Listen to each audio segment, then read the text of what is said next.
Kiddushin Samach Beis Amud Bet. Torah and Mitzvot are inseverable. Ger צריך שלשה. It's important that as this war moves on and takes its time, we don't lose the fervor of our tefillah and for the chayalim of Tzahal and for Am Yisrael. We're probably getting to the really dangerous parts now, and not to become complacent and to in any way relax our tefillot and our learning for the zchut of those who are protecting us. But we did receive a very generous contribution. So Walter's a leader in the Los Angeles community and a person who's been learning Gemara all his life and often contacts me about the Matmonim, where he feels that each individual shiur changes his day, and the process of having learnt over a few years already has changed his whole method of understanding Gemara, the way he learns, the way he understands. It's just completely transformed the way he learns, and in appreciation he made a contribution to the Matmonim project, which we're very grateful for. Thank you, Walter and Esti. We've got some technical Gemara, which also will develop, as the Matmonim usually does, a beautiful life principle. And I just want to say a word of encouragement to people who find the technical part more difficult because they're not necessarily well versed in the technical aspects of learning Gemara, not to give up. So firstly, as you know, sometimes they're more technical, sometimes they're less technical, but in every shiur, we try to make sure that we extract out of the Gemara that which can make a difference to our lives. As we've mentioned in learning, it's important first and foremost to be clear on what. What does the Gemara say? What does Rashi say? What does Tosfos say? What is the pshat? It's the first thing. And then the second thing is, so what? So what difference does it make? Who cares? And the third thing is, what now? So what now? What do I do about it? What am I going to do differently as a result of it? Every time one learns, those three phases should be included in one's learning. So let's start with the what. What are we dealing with? We're dealing with the Gemara's subject that if you make a t'nai that you cannot fulfill, you make a condition for a contract, in this case a marriage contract, that you are unable to fulfill, it's not within your power, that's not a t'nai, that's not a valid t'nai. The Gemara goes through various different examples and questions why would a situation where a man says, I'm marrying you on condition that I convert. From that time, I'm not Jewish at the moment, but I'm marrying on condition that I convert. So the Gemara says, Ger havi biyado, that's in his hands. Why should that not be a valid case? Our Mishnah says on Daf Samach Beis Amud Aleph that such a case is not valid. Ask the Gemara, why should that not be valid? He can convert whenever he wants to. It's within his hands. Answers the Gemara, Ger nami lav biyado. No. A convert, it's not in his hands to convert. The Omer Rabbi Chia bar Abba Omer Rabbi Yochanan, Ger צריך שלשה. A ger needs a beis din. He needs three people in front of whom to convert. He can't just do it unilaterally. So I accept the mitzvahs, I jumped into a mikveh, I hired a moil and I did a bris milah, and I'm now Jewish. It can't be unilateral. It has to be done by a beis din. My timer, why? Mishpat ktiv be kedin, because the term mishpat, and Rashi and others bring the original psukim, the word mishpat is used in connection with a ger. Mishpat is a judgment. And just as a judgment has to be given by a beis din of three people, so a gerus has to be given by a beis din of three people. A lot of discussion as to what's the role of this beis din. Why do you need a beis din? Why is it mishpat? At the end of the day, this is a ritual thing. This is not an issue of civil law. What is going on? And miyema demizdakekule hanitzlata. Who says that he will find these three people in order to do his conversion? So you can't say it's in his hands. He's dependent on a beis din. And therefore, if he makes a condition, I'm marrying you on condition I convert, that condition is not in his hands and therefore not valid. A very important Rashi. The whole shiur revolves around this Rashi. צריך שלשה ישראלים שנזקקים לו. He needs three Jewish people to apply themselves to this case, to his conversion. להטבילו או להודיעו מקצת מצוות. To supervise his tevilah, he's going into the mikveh, and his acceptance of the mitzvot, of some of the mitzvot. Kalot v'chamarot, some easy ones, some heavy ones. Says Tosfot, no, it's not for the tevilah and for the mitzvot. Says Tosfot, nireh dafka bekabalat mitzvot hu deba'inan gimel. The only reason for which you need three judges is the process of kabbalat mitzvot, of the ger, the convert, agreeing to keep the mitzvot. For that has to be done in front of three dayanim. Aval b'tefillah b'chad tzagir. But for the tefillah, one should be enough. You don't need the three for the tefillah. Im kvar kibel alav mitzvot, if he's already accepted the mitzvot. So he stands in front of a Beis Din and he accepts the mitzvot, and then he goes and he's got a witness or whoever that he went to the mikveh. He gets a certificate from the people at the mikveh that he's done it, but it wasn't in front of the Beis Din. He says, Tosfos, that works. And then Tosfos asks, we see that isn't so, and Tosfos answers, true, you do need three people, but since they normally do the Kabbalat mitzvot at the time of the Tvilah, that's why you need the three there. But their role is for the Kabbalat mitzvot. What does the Beis Din do at the conversion? They supervise the acceptance of the mitzvot. That's what Tosfos says, different from Rashi. And the Rashbo summarizes Tosfos' view. La'achar shekibel alav mitzvot b'fnei Beit Din, af al pi shetaval beino lebein atzmo harei ze ger b'di'evet. Says the Rashbo, based on Tosfos, if he accepted the mitzvot in front of a Beis Din, and then he quietly went and did tefillah by himself, b'di'evet it works. Not so according to Rashi. The Sefer HaMakneh asks a question, and the question is brilliant, and the piece of Sefer HaMakneh is brilliant. People have difficulties with it. Obviously, we can't spend a whole lot of time on it. The Sefer HaMakneh is 18th century, Frankfurt, Germany. The Sefer HaMakneh, Pinchas Horowitz, was the Rebbe of the Chassam Sofer. And he wrote the Haflo, and he wrote the Sefer HaMakneh on Kiddushin. And he says, the language is interesting, because what does the Gemara say? Mi yema de mizdakaku le hanitzlata. Who says he'll find these three people? Which three? Why doesn't it just say he'll find three people? What's these three people? Which three people? So he says it would seem to imply, Lichora, hechad kvar kibel hamitzvot af al pi shelo taval adayin yachol lekadesh isha lachar sheyizbo v'lo mashma hachim mistomed basnisin. That would seem to imply that if he only needs three people for the Kabbalat mitzvot, so he needs the Beis Din to accept the mitzvot. So imagine a situation where he has done that already. Goes to a Beis Din, learns the mitzvot, accepts the mitzvot in front of the Beis Din. Then he finds a nice young lady and he says, once I've converted, you will marry me. Conditional upon the conversion.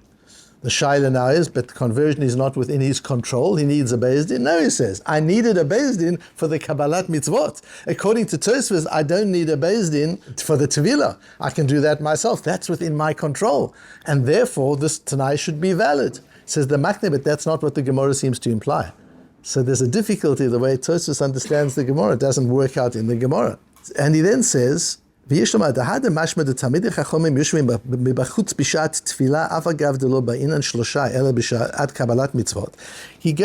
halacha we've got in the Gemara, in Yevomis, and we've got in the Rambam, Shulchan Aruch. When a woman is converting, the Beis Din stands outside of the mikveh room. The women who are inside of the mikveh room and supervise the tevilah, and they teach her the mitzvot from outside the room, and she accepts the mitzvot. So it says the Hamakneh, it would seem that you need that, even though it's only Kabbalat mitzvot. So why don't we say, go to the Beis Din, do Kabbalat mitzvot in front of the Beis Din, and then go to the mikveh with the mikveh lady? Why do the Rabbonim have to be at the mikveh? They just have to teach her the mitzvot. He says, Kivan de Kamlan davar velo chatzi davar. He takes a principle out of Hilchos Eidus. And I'm not going to go into the questions that people ask on the Hamakneh. Why are you mixing Eidus here, evidence, with the judges, with the Beis Din? Their role is judge, their role is not witnesses. But he takes a principle out of Hilchos Eidus. The principle is davar velo chatzi davar. You can't give evidence on a piece of the facts, and then somebody else gives evidence on another piece of the facts, and the Beis Din puts the two evidences together. That's not valid. A witness has to give evidence on the entire piece. Im ken kivan de Kabbalat mitzvot behatvilah ein mo'il ze belo ze klum. Says the Hamakneh, and here's the principle.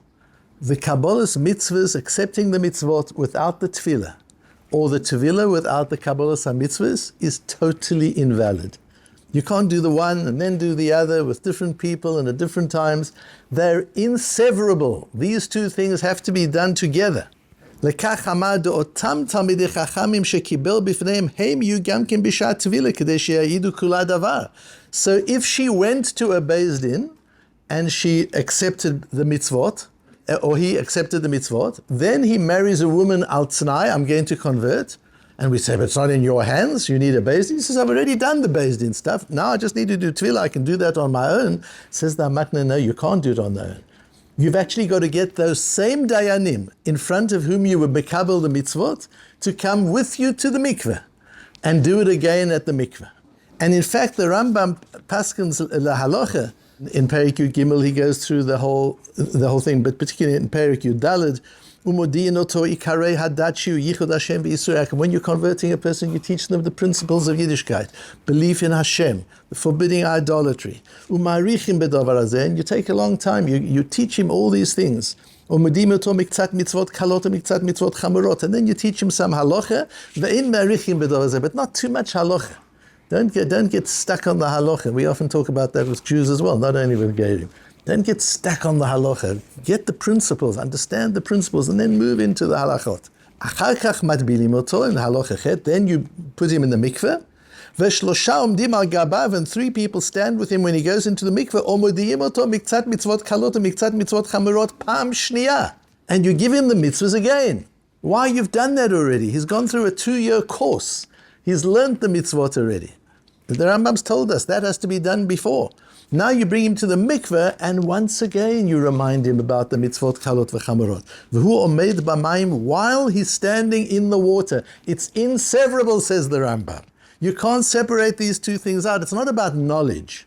It's not about does he know the mitzvot. He knows the mitzvot. He's learned the mitzvot. He knows them better than most Jews know them. You still need the Beis Din to be there at the time of the Tevilah, with him standing in the water, and they need to give it to him again a second time, which links into the Machne's comment of Ein mo'il zeh belo zeh klum. You can't have one without the other. He needs that same Beis Din there at the same time. And that's what Rashi means when look at the words of Rashi. Yisrael, צריך שלשה ישראלים שנזקקים לו, להטבילו או להודיעו.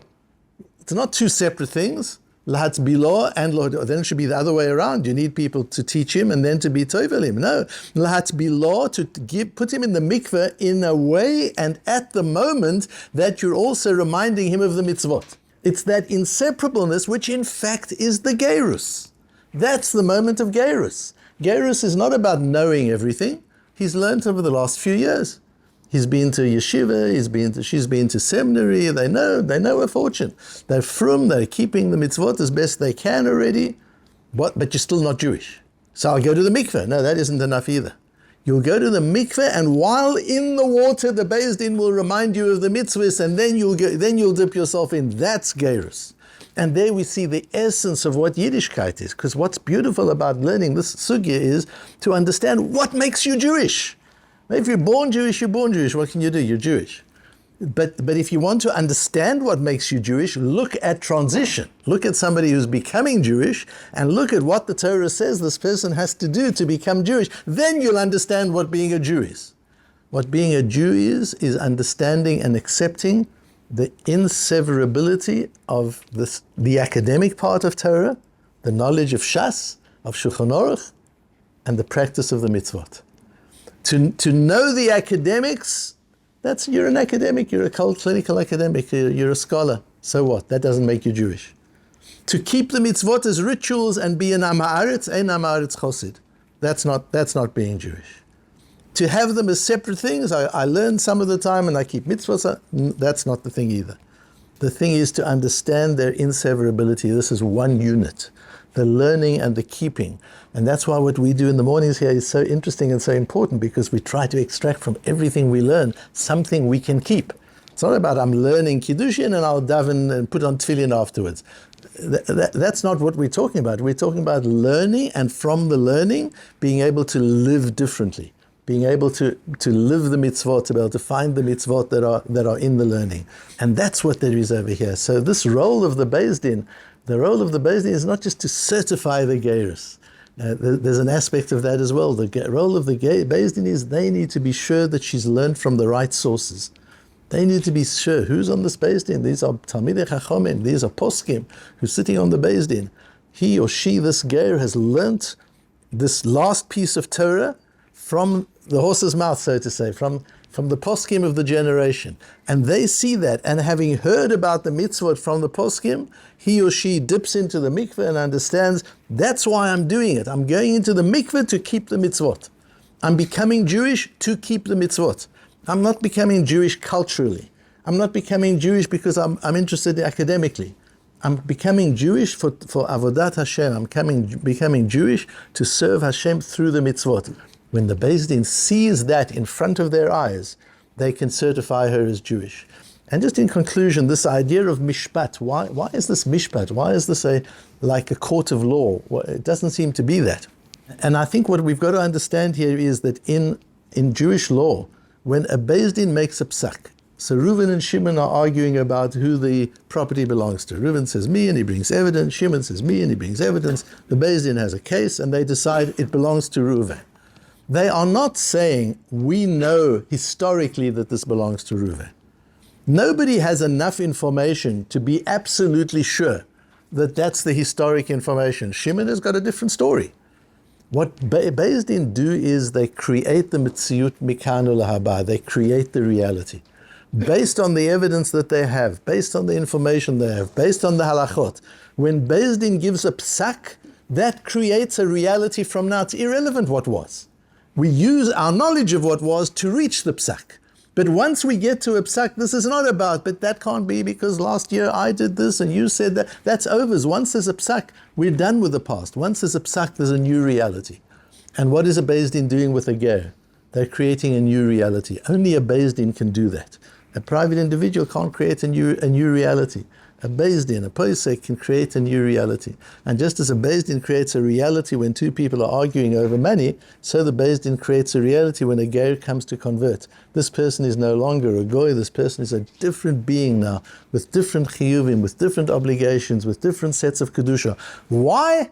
Because this person accepted the inseverability of Shmirat HaMitzvot in Talmud Torah, and he converted, dipped himself into the mikveh on that condition, on that understanding that the two form one integrated whole to which he or she becomes committed for the rest of their lives.